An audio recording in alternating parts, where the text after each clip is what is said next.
here, you boys. They all got a licking. They all laughed because I went over that horse's head. And I went over the gate, I went over the horse's head. Oh, I never forgot that. I tickled me dad come up and give him a lick. That's how we made our fun. Tell me about the Mulligans. The folks used to go on Saturday to go get the pictures with us kids. And Dad would always say to the kids, now you mind sister. Yeah. And they wouldn't be driving yet out down the lane till they were in the pantry. Where's the cookies? Where's the raisins? Where's the marshmallows? And then when Mom would come home, who's been into this, sister? So then the windmill had a ladder up this way, but it had crossbars on the backside.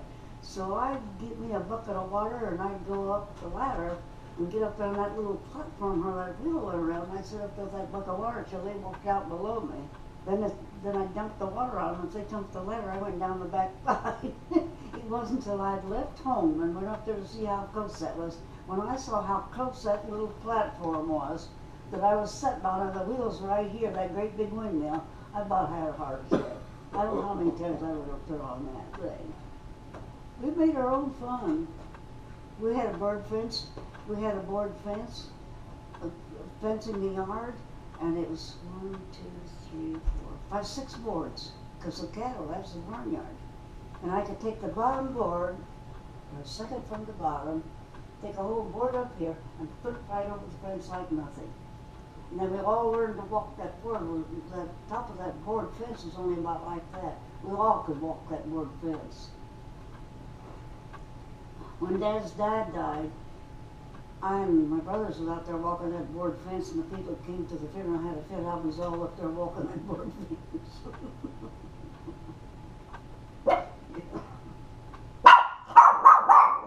Were you a good student in school? I never knew what my grades were because I never brought a book home. But I liked school, and I liked history, and I had a memory. You could stand up in class and tell me something, and I could shut my eyes. Dates, we had to know dates back then. You had to know when the Civil War was won, you had to know where World War was. I could shut my eyes, I could hear the principal talk to class, and I could shut my eyes and I could hear him talking, and I could hand in my paper first and get an A+. But when they tore down the good old schoolhouse, my grandpa built it, was just a mile from home. They gave everybody their stuff, and we were about in mine. I was amazed. I was a straight A+ student. Wow. Was it a one-room schoolhouse that taught many grades? One-room schoolhouse and taught 8 grades. And they had a great big, up in front was a great big globe about like this, had a big weight on it, and went up to the ceiling, and if you fastened that ceiling, then that globe would, the boys used to like to go up and let that thing go, and that globe come down. It didn't break, but it come down. But every once in a while there'd be a big crash, and everybody'd jump out of the seats, and somebody let go of that and let it come down. Wow. And then we had a great big stove that heated the school, and inside it kind of dipped down like this. Whereas at Seymour, my cousin one time brought a big rubber ball and put it in there and buried it where you couldn't see it. Smoked and stunk the school up, and we got to go outdoors. And then once in a while there was 14 Madigan kids, and if you 14? said 14 of them, boys, mostly boys, there was only 2 girls. And if you said anything to them, you had the whole mess to fight. Really? So they put one of them balls in there and stunk up the school, and the teacher told Jimmy, he was the oldest, told Jimmy to go home, and he was going to cut across the fields. Well, he cut across the fields, and all the rest of them followed him, and all those kids were out there in the yard. Go, Jimmy, go, Patrick, go, Mike, go, go, go, go, go, go. The teacher's out there calling him back, and he's headed for home. Oh my goodness. Didn't you have one teacher that cried practically every day? Oh, that was Mrs. Barth. That was in high school, Chalmers. Yeah, Lloyd, what was his last name? Lloyd something.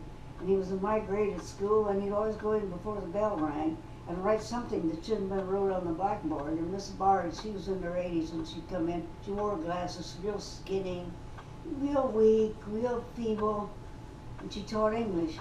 And that's why I don't want to know my English, and I don't know my words. She'd come in, who wrote that on the board? Lloyd said, Marian did.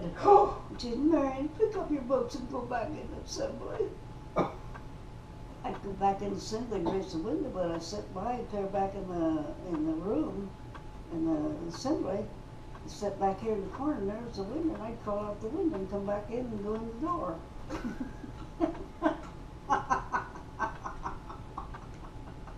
Yeah, and he grew up and he went to California and taught school in California, and I always wanted to go out there and go into his classroom and really pull one on him.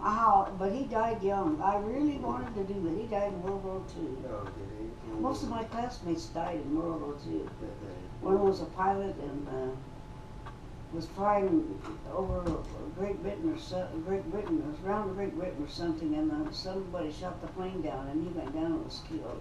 Most of my men in the class were gone early. They were killed in war. They were gunners, they were pilots, they was all action. Yeah. There'd be about 50 of us kids in that one-room school. If you had every grade. Now, nobody in my class belonged in my class. Russell Van Boris, Kenny Moore, Patrick Madigan.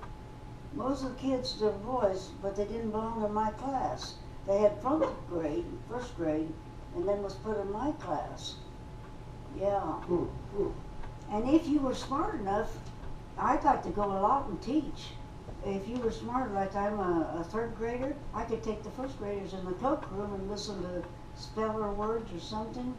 And if you got your grades all, you got your subjects all done, you could take them in there and you helped the teacher. And I done a lot of that. I like that. Yeah. Sounds like you could have been a teacher if you wanted to. I would like to have been a teacher, but I always thought I wanted to be a nurse at that time. Yeah. As a freshman, you didn't go. Hugh was third in the family, and he went to college. He was the first and the only one that went to college. He insisted he wasn't going to be a farmer. He had 2 degrees. He went 3 years, came out of Purdue with 2 degrees. Dad says, I sent you down there to get an education, not to fool around. So I lived in West Lafayette at that time. And he'd come over to eat. He says, I'm hungry. I haven't had nothing to eat. Well, come on, I'll get you supper. So you were living? How'd you get to West Lafayette? I lived down there, had a room. What took you there? Huh? What took you there? Well, I left home and I was on my own. And what, after high school? Yeah, and Married Raymond. I got a job down at the campus kitchen in West Lafayette, Purdue, in a big restaurant. And I had a room there, then you come down. You come over and ate his meals at my house. Dad didn't give him enough to eat today. He didn't have any money to spend to fool around, I'll tell you. But he came out of Purdue with 2 degrees. Mechanical, electrical engineering. What did he do after that? He was one of the first. He'd call when he was in Texas. What are you doing in Texas? Well, they sent me down here. Or he'd call from Montana, or he'd call from New York State. And he was one of the first that tested out radar. He was working for the government on the radar. How about that? Electrical, mechanical engineering. Wow. And then Marge and Jean Fox. Marge Fox was born the same day I was, and we're the same age. And her husband was on the first atomic submarine. And he couldn't tell her how much he was making. They put the money in the bank. He couldn't tell her where he was working. Yeah.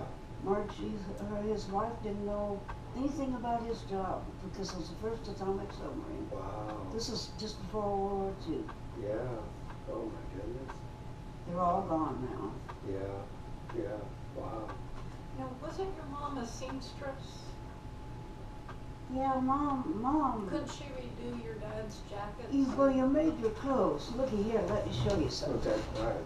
You made your clothes. You didn't go to the store. You didn't go to the store and buy groceries. You didn't go. We baked bread every Saturday. There wasn't anything like that in the store. Yeah. Canned stuff. Yeah. Yeah. Dad was out in the fields one day, and a salesman come along, Van Camp's, and Dad was trying to get the crops in, and the salesman wouldn't quit, and he wouldn't leave him alone. I remember because I was out there I took Dad's water and the cream can out for drinks. And Dad tried to get rid of him, and he wouldn't leave. So Dad bought shares into band camps, canned goods. Mm-hmm. And later on, when Dad died, those shares were worth $1 million. I bet. I bet. Yeah, and he bought them just to get rid of that guy. Yeah. Dad always said, I don't know why I got these shares. Well, when he died, we knew I had him. Mm-hmm. Mm-hmm. You going to show us something or something? What? Is your mom a seamstress and you're going to Yeah, go show us something? Mother was raised in South Dakota. Her folks farmed And her name was Gillespie? Dempster. Her main name was Dempster? Mm-hmm. Anna Marie Dempster. And Dempster in Scotland is like saying Smith in the United States. Oh, okay, all right. Her folks were all in Scotland. They came from Well, Scotland. don't you have a brother named Dempster? She named my oldest brother, that's a year older than I am, Dempster. That was her maiden name. Oh, okay. Yeah. All right. Yeah, Wow. when Janice and the director out there, you went to the cemetery and found the Dempsters. Remember that? In Where's Scotland. this? Where's Scotland. Oh, in Scotland. Mm. They were overseas Edinburgh. there. Wow. Yeah, one time you Somewhere told me you in guys had Edinburgh. found the Dempster cemetery. Wow. Yeah. So. But Mother was, you made your own clothes. I never had a boughten dress till I was a senior in high school. I got my first boughten dress. And Mother made me beautiful clothes. So when I was 6 years old, she bought me materials, the buttons and everything I needed. And said, now, if you've got something coming up and you want a dress, make it. And if you didn't have it perfect, you ripped it. I ripped hymns out 3 or 4 times before I got them perfect. But I made my own clothes. And then later, after I left home, I took the scraps and made what they call a flower quilt. And I made a great big quilt out of all the scraps. And I had that for, I think I gave that to Marcella. I don't know who I gave that to. But yeah, it was